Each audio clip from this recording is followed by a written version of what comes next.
Hey everyone, it's June 22 and for our daily devotion, our topic is entitled Wisdom and Humility Before Wealth.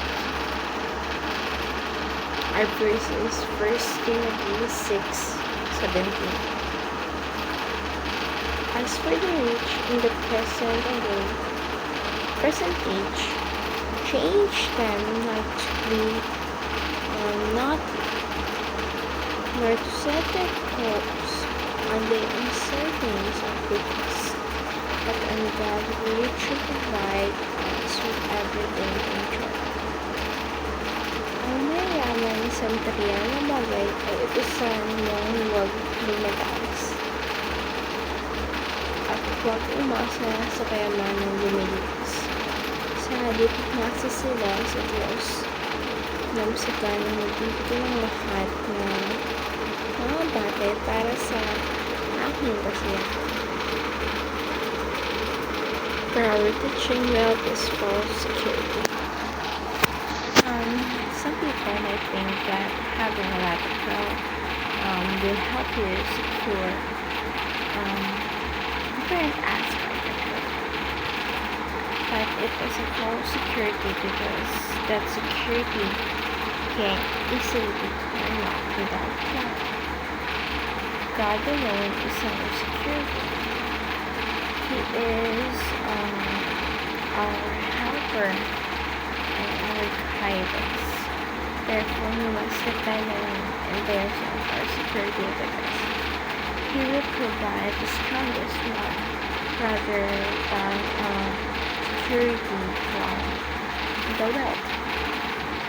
God richly provides for our enjoyment. There is a place that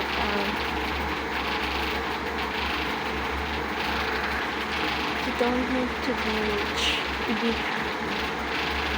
You just need to be contented with what you have because God will always give you the right provision for you to enjoy the enjoyment and for you to enjoy the things that He provides for you. Our application not hope in the certainty of it.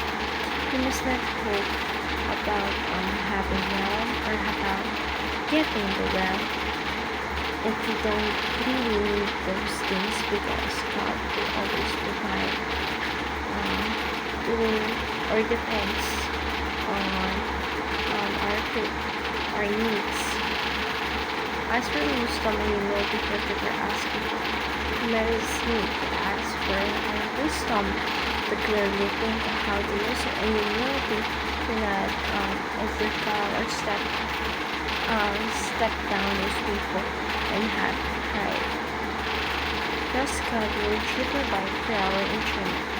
We trust in Him with all our heart, as He will lead us to the true enjoyment, to the true freedom, and the true power that we have